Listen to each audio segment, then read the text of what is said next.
Bienvenido a Bottle.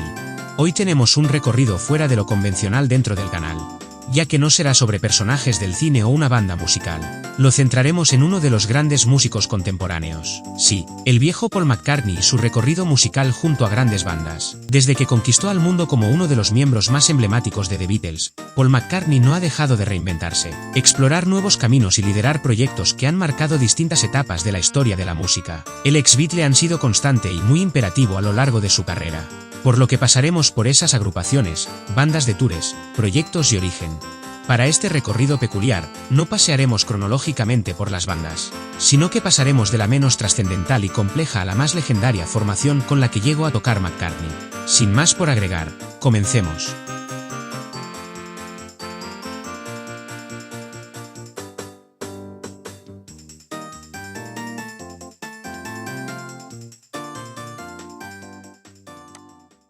Iniciamos el recorrido con The Quarrymen. The Quarrymen fue la primera agrupación musical de McCartney.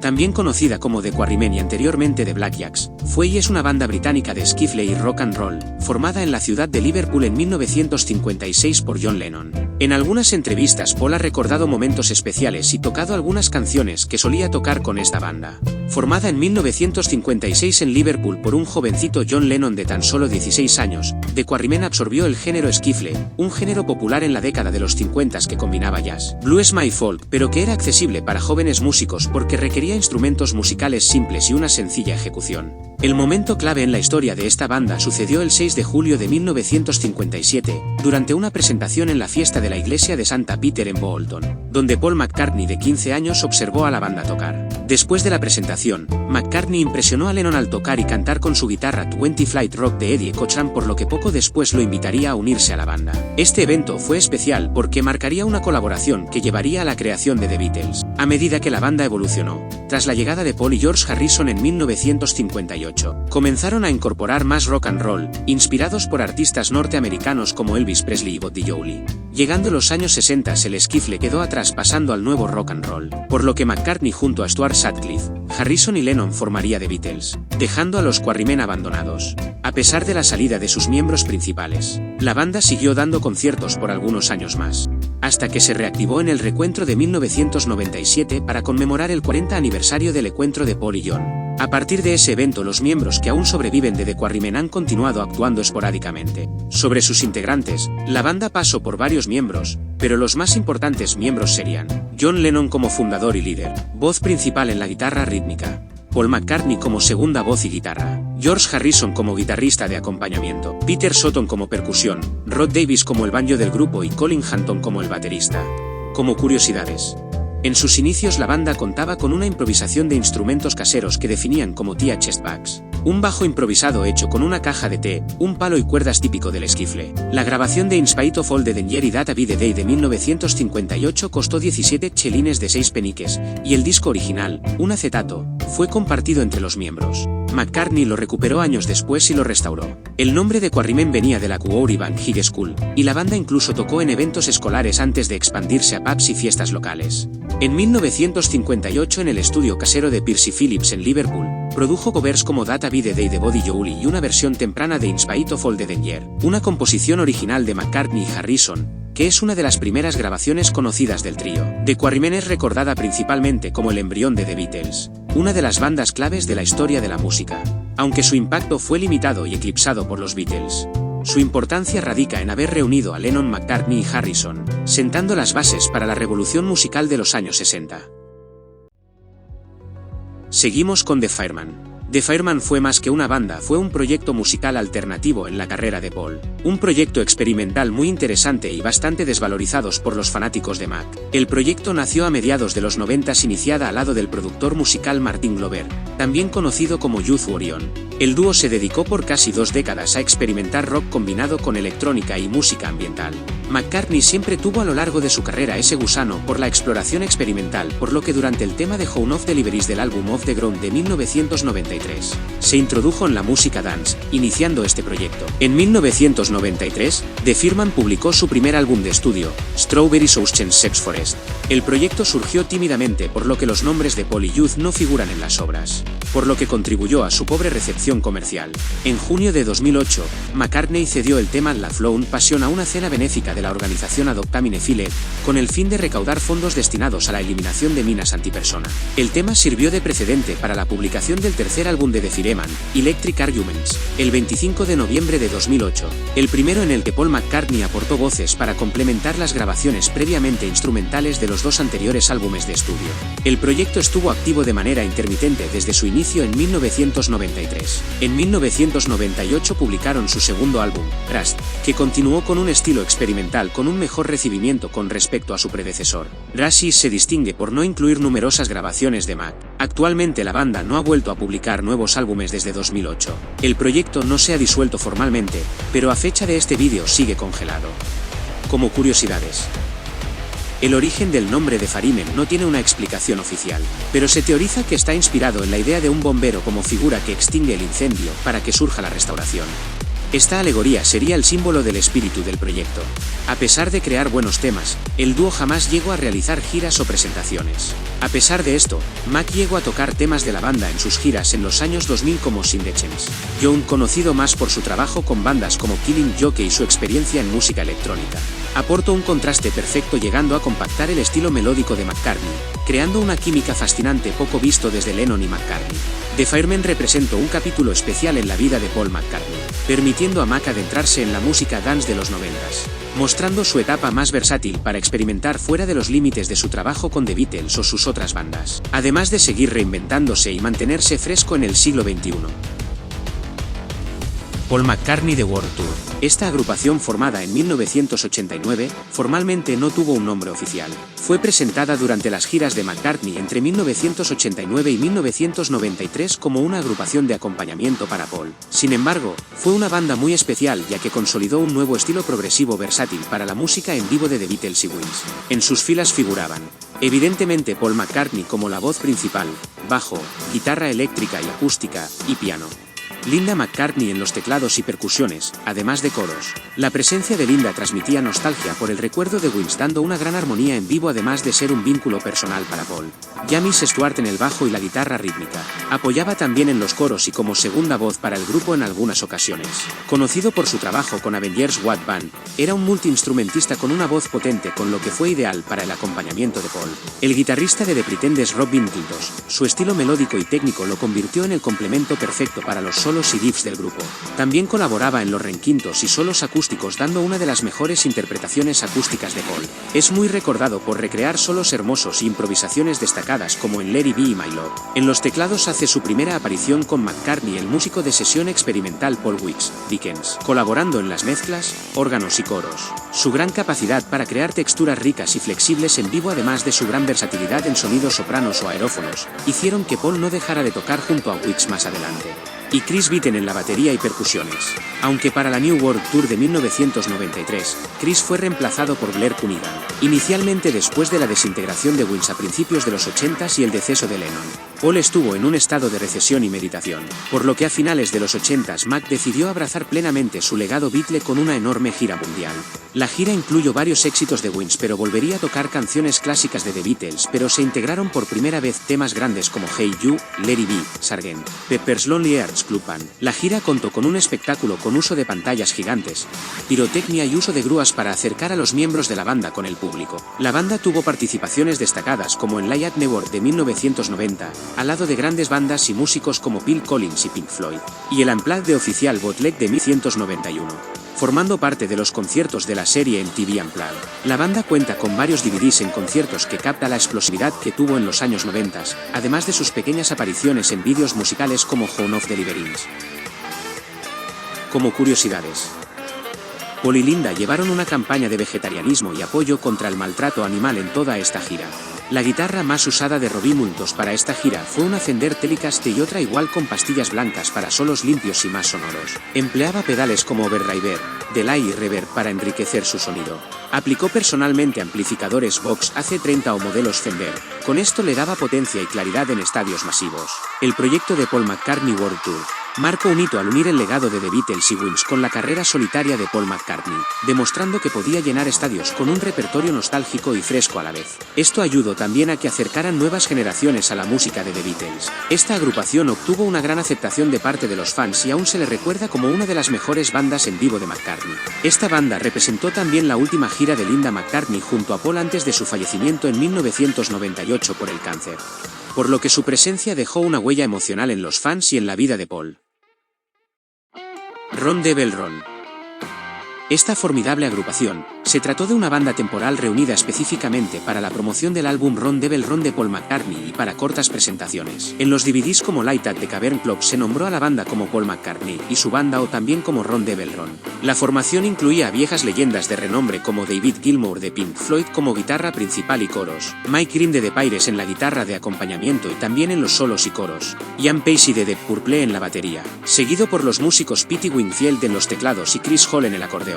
La idea para la formación de esta banda surgió para la realización de un concierto simbólico en el reconstruido Cavern Club como parte de la promoción del álbum Ron Devil Ron, lanzado en octubre de 1999. Este álbum fue un proyecto personal para McCartney, quien tras la muerte de Linda en 1998, buscó reconectar con sus raíces musicales a través de versiones de clásico rock and roll de los años 50. Para el desarrollo del álbum en el estudio, McCartney llamó al guitarrista de Pink Floyd David Gilmour, que ya había trabajado previamente con Gilmour en las sesiones de The Dark Side of the Moon en 1973, uno si no el más grande álbum de Pink Floyd, donde Paul grabó varias voces que finalmente no fueron utilizadas. Aun con ello, Paul formó una gran amistad con Gilmour destacando sus melodías en la guitarra. Desde 1973 Gilmour volvió a trabajar con McCartney en la canción Common Orchestra Dem y en las sesiones de los álbumes Give My Regards to Broad Street y Flowers in the Dirt. McCartney también reclutó al guitarrista Mike Green, que trabajó en el álbum Chova BCEP, a los teclistas Pete Wingfield y Geraint Watkins, y a los baterías Davey Mattacks y Ian Paice. Aunque McCartney tocó el bajo en el disco, también tocó varias partes con guitarra eléctrica. Mac quiso que las sesiones fueran registradas sin ningún tipo de postproducción. El álbum tuvo un buen recibimiento y alcanzó el puesto 12 en el Reino Unido y el 27 en la lista estadounidense Billboard 200. Para los conciertos en vivo, el Cavern Club donde The Beatles actuaron entre 1961 y 63, era el lugar perfecto para este retorno simbólico. McCartney anunció su intención de tocar allí durante una aparición en el programa de televisión Parkinson el 3 de diciembre de 1999. Expresando el deseo de cerrar el siglo con una fiesta rock and roll en el lugar donde todo comenzó para The Beatles. El concierto fue concebido como un homenaje a la música que inspiró a McCartney en su juventud y un guiño a la historia de The Beatles, siendo su primera actuación en el Cavern Club desde el último show de la banda allí el 3 de agosto de 1963. El Cavern Club, a pesar de ser demolido en 1973 y reconstruido en 1984, sigue siendo considerado legítimo de su legado, por lo que el regreso de Paul en 1999 formó parte de un retorno simbólico para el espíritu de la banda. El concierto se llevó ante una audiencia de solo 300 personas, seleccionadas a través de una lotería de boletos organizada por EMI, dado que hubo más de 1 millón de solicitudes. El show fue transmitido en vivo por televisión japonesa y para la BBC Radio 1. También se emitió por internet. Alcanzó una audiencia récord de 3 millones de personas en línea para ese momento. Además del concierto en Cavern Club, la misma formación tocó en el programa Parkinson en 1999, interpretando temas del álbum, pero donde se le recuerda mucho también fue en el evento Pitas Millennium Concert Party of the Century del 18 de septiembre de 1999 en los Paramount Picture Studios en Los Ángeles, un evento para recaudar fondos altruistas y concienciar al público sobre los derechos de los animales. El evento también incluyó un homenaje a Linda McCartney. El concierto contó con 6 canciones del álbum Ron Devil Ron. Como datos curiosos, McCartney dedicó la canción Lonesome Town a seres queridos del pasado, presente y futuro, en claro homenaje para Linda. David Gilmour, quien ha expresado en varias ocasiones su admiración a The Beatles, describió la experiencia de tocar con McCartney en el Cavern Club como mágica e inolvidable. En entrevistas, Gilmour ha afirmado que The Beatles lo enseñaron a tocar la guitarra, por lo que tocar en la caverna esa vez fue como ser un Beatle por una noche.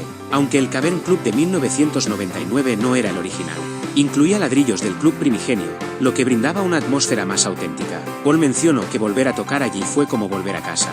El concierto de Paul McCartney en el Cavern Club en 1999 fue un evento único, dedicado a las raíces musicales de McCartney y al legado de The Beatles. La agrupación temporal sin ningún nombre oficial reunió a viejas leyendas para un momento histórico que combinó nostalgia y rock and roll. aunque no se realizaron giras y más presentaciones confirmadas más allá de Cavern Club.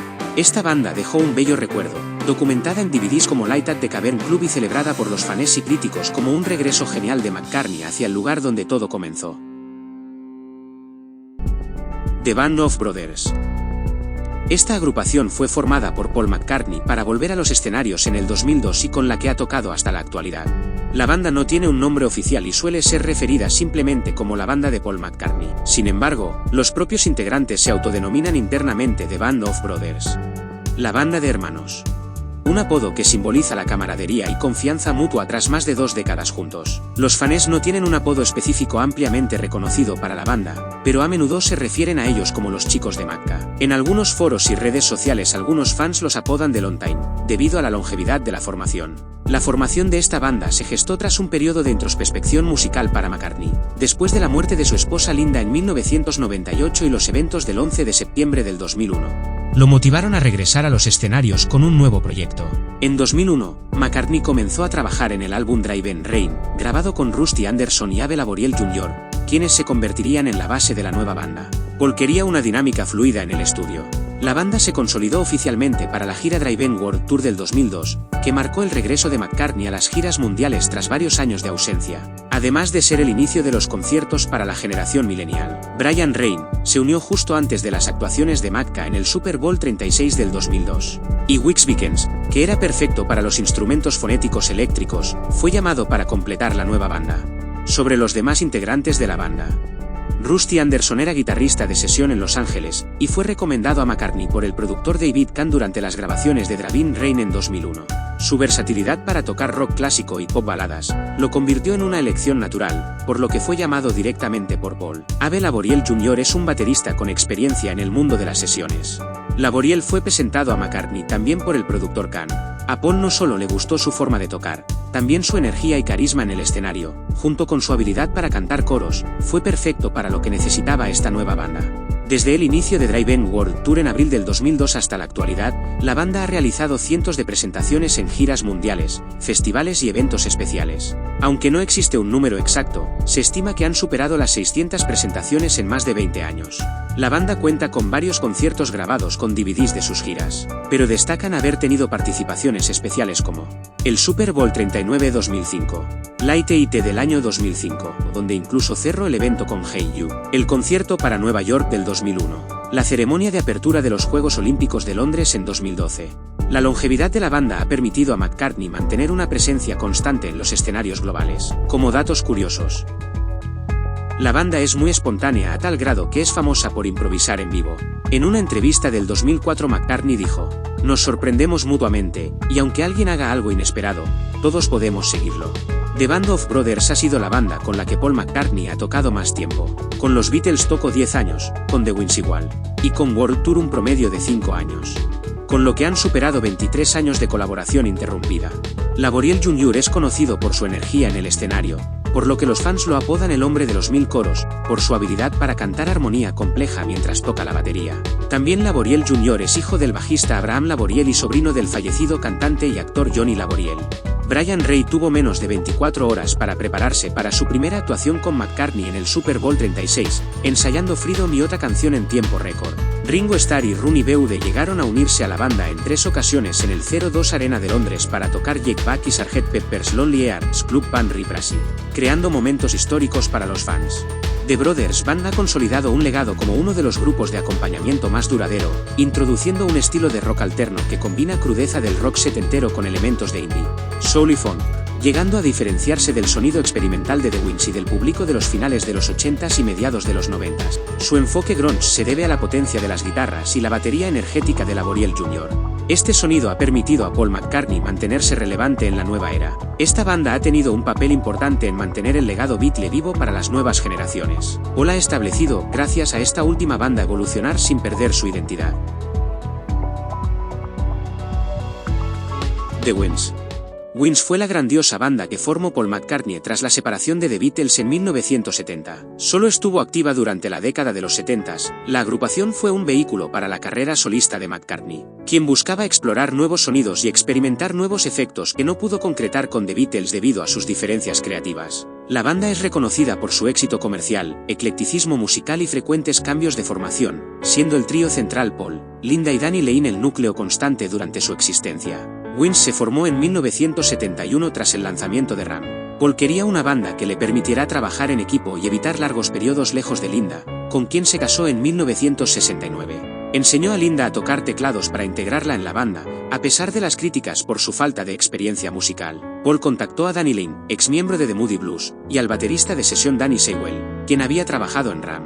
En 1972, se unió el guitarrista Henry McCullough, completando la formación inicial. La banda grabó su primer álbum, Wildlife, en julio de 1971 en Escocia, en un ambiente relajado y con varias canciones grabadas en una sola toma. El primer concierto de Wings tuvo lugar el 9 de febrero de 1972 en la Universidad de Nottingham, Reino Unido, como parte de su gira universitaria por el Reino Unido Wings University Tour.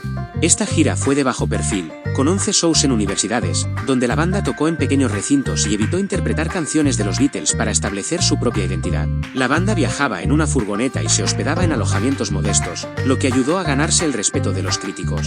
Esta pequeña gira fue como una especie de piloto para que Linda fuera adaptándose a los conciertos en vivo. Wings realizó un total de 5 giras principales durante su existencia. Wings University Tour 1972 con 11 conciertos en universidades del Reino Unido. Wings Over Europe Tour 1972, 25 conciertos en Europa, del 9 de julio al 24 de agosto. Wings 1973 United Kingdom Tour con 21 conciertos en el Reino Unido, de mayo a junio de 1973.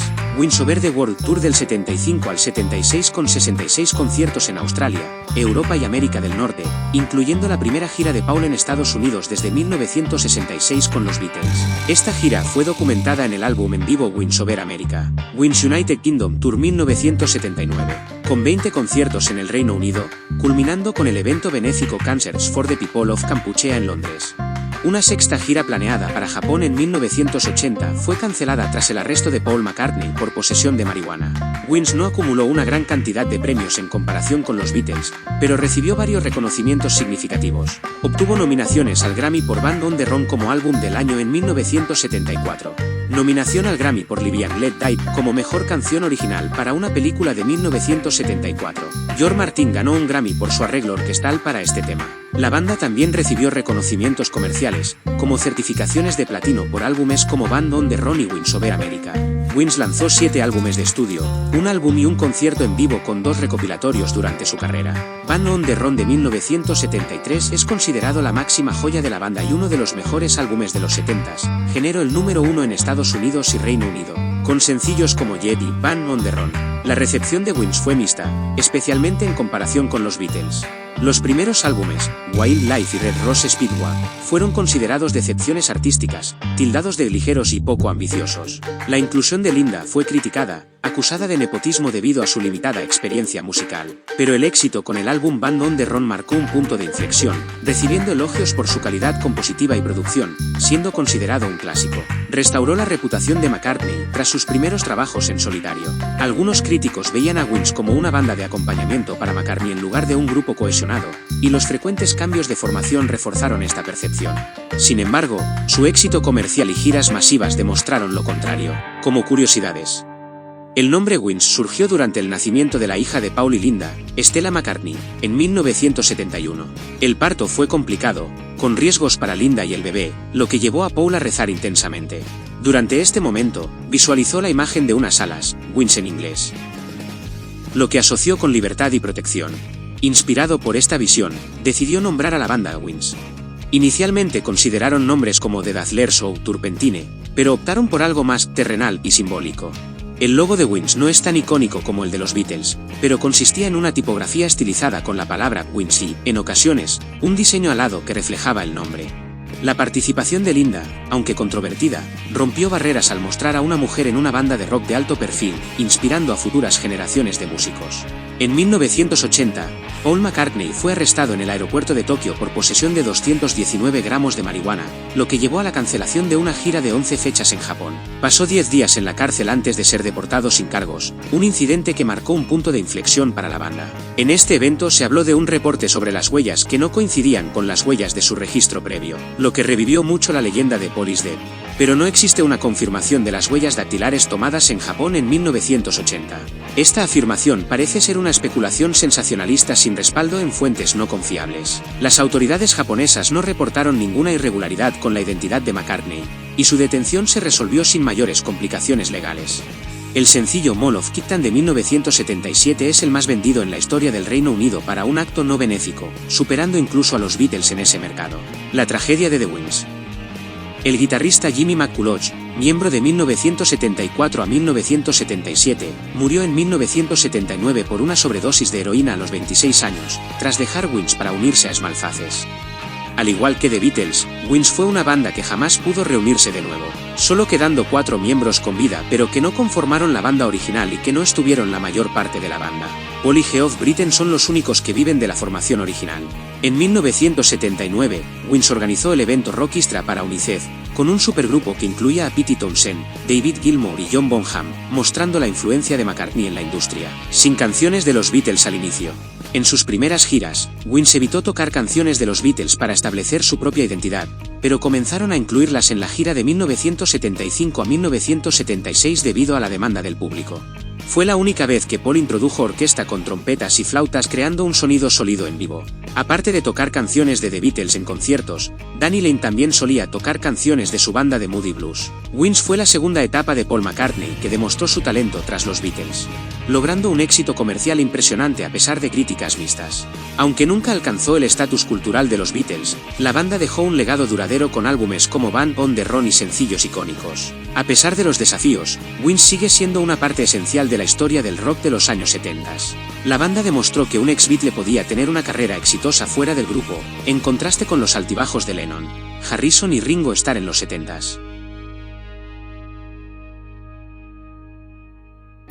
Y finalizamos con quién podría ser más que The Beatles, la banda que cambió la música para siempre, la banda que catapultó la carrera de McCartney a la fama mundial y lo convirtió en una leyenda. The Beatles, conformada por John Lennon, Paul McCartney, George Harrison y Ringo Starr, es considerada una de las bandas más influyentes en la historia de la música y la cultura popular. Es la única banda de Paul que ha trascendido generaciones, definiendo no solo el sonido de la música pop y rock, sino también la moda, las actitudes sociales y el arte en general. En sus primeros años, The Beatles adoptaron un look de Teddy Boys y motociclistas, inspirado en íconos del rock como Elvis Presley y Gene Vincent.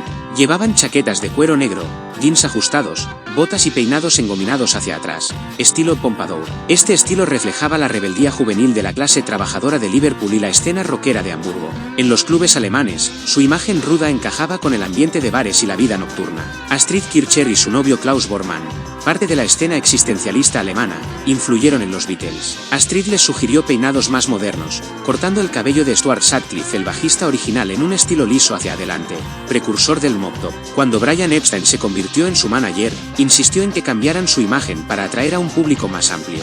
Epstein creía que el look de motociclistas era demasiado agresivo y no proyectaba la profesionalidad necesaria para el estrellato.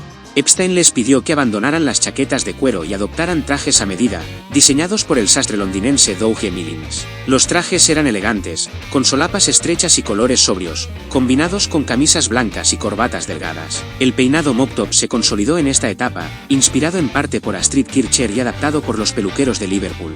Este look se volvió icónico y fue imitado por jóvenes en todo el mundo. El cambio de imagen los hizo más accesibles para audiencias masivas, especialmente para los medios y las familias. Este look limpio y juvenil contrastaba con su energía rebelde en el escenario, creando un equilibrio perfecto para la Beatlemanía. La banda gozó de 3 eras. La primera fue la era del rock and roll de 1962 a 1965. The Beatles desataron un fenómeno global conocido como la Beatlemanía, con fans enloquecidos, especialmente en Reino Unido y Estados Unidos. Su aparición en The Ed Sullivan Show en 1964 atrajo a 73 millones de espectadores, marcando un hito en la televisión. Su look inicial de trajes a medida, cortes de pelo mop top, definió la estética juvenil de los 60. Inspiraron a jóvenes a adoptar una actitud más desenfadada y moderna. Sus canciones de esta era, como She Loves You y Want to Hold Your Hand, eran pegajosas, optimistas y directas, conectando con una audiencia masiva y sentando las bases del pop moderno. La segunda fase fue la era psicodélica 1966 a 1967. donde el liderazgo de Paul McCartney predominó más y encontraría la zona de la experimentación. Álbumes como Revolver de 1966 y Sgt. Pepper's Lonely Hearts Club Band de 1967 rompieron con las estructuras tradicionales del pop, incorporando influencias de música india, jazz y música clásica y grabaciones inversas. No obstante, también The Beatles se convirtieron en íconos de la contracultura de los 60, abrazando temas de nueva era, el amor libre y el uso de drogas psicodélicas, reflejados en canciones como Tomorrow Never Knows y Lucy in the Sky with Diamonds, algo que empezó a generarles serias críticas en sectores religiosos conservadores o incluso campos intelectuales. Paul tomó un rol más dominante en esta era, especialmente en Sgt. Pepper's, donde propuso la idea del alter ego de la banda como una orquesta ficticia. Canciones como Penny Lane y She's Living Home reflejan su narrativa detallista y nostálgica. Mac también experimentó con efectos de estudio, como bucles de cinta en Tomorrow Never Knows y orquestaciones complejas en A Day in the Life. Su interés en la música clásica llevó a incorporar elementos sinfónicos. McCartney impulsó a la banda a explorar nuevos géneros y técnicas de grabación. Contribuyó a la estética visual de los discos, especialmente en las portadas y filmes como Magic Mystery Tour.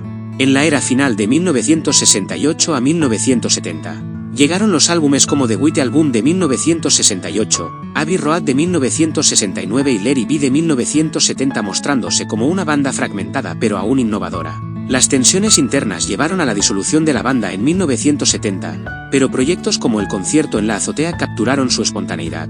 Su ruptura marcó el fin de una era, pero su influencia continuó en el rock y el pop. The Beatles influyeron en movimientos sociales, desde la liberación juvenil hasta la experimentación artística, abarcando desde rock pesado hasta baladas introspectivas, y sus discos se convirtieron en banda sonora de los cambios culturales de finales de los 60. Paul McCartney intentó mantener a la banda unida, sin embargo, sus esfuerzos chocaron con las tensiones internas. En The Beatles, Paul escribió algunas de sus mejores canciones, como Yesterday, Hey You y el medley de Abbey Road lado B, que mostró su habilidad para crear estructuras narrativas complejas. Mac lideró la producción de Abbey Road, trabajando estrechamente con George Martin para lograr un sonido pulido, especialmente en el medley. Como datos curiosos, el medley de Abbey Road fue idea de Paul, quien unió fragmentos de canciones incompletas para crear una suite de 16 minutos, considerada una de las obras maestras del rock. Fue el interés de McCartney que brindó la tecnología de grabación y los arreglos complejos ayudó a redefinir lo que un álbum pop podía ser para la banda. Paul soñó la melodía de Yesterday y pensó que era una canción existente. Pasó semanas preguntando a otros si la reconocían antes de aceptarla como suya. El interés de Paul por la música clásica lo llevó a componer piezas como Eleanor Rigby, que usa un octeto de cuerdas, algo inusual para el pop de la época.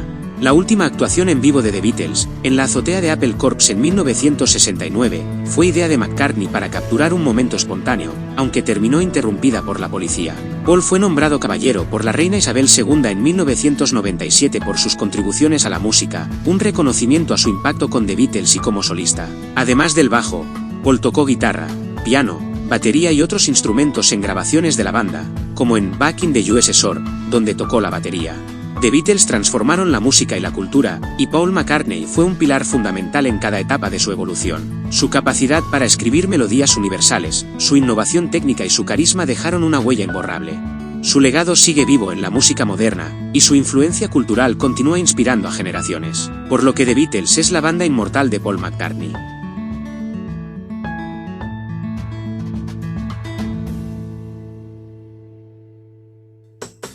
Así terminamos el recorrido de las bandas de Mac, un tema que se ha pasado muy desapercibido, por lo que elaboré este tema para destacar los diferentes grupos y estilos que tuvo el ex Beatle. Espero que el recorrido haya sido de su agrado. Si ya estás suscrito al canal, ayúdame activando la campanita para mantener un mejor contacto con el canal, ya que por tiempo suelo tardar demasiado para tener nuevo contenido. Bien, eso es todo, hasta la próxima.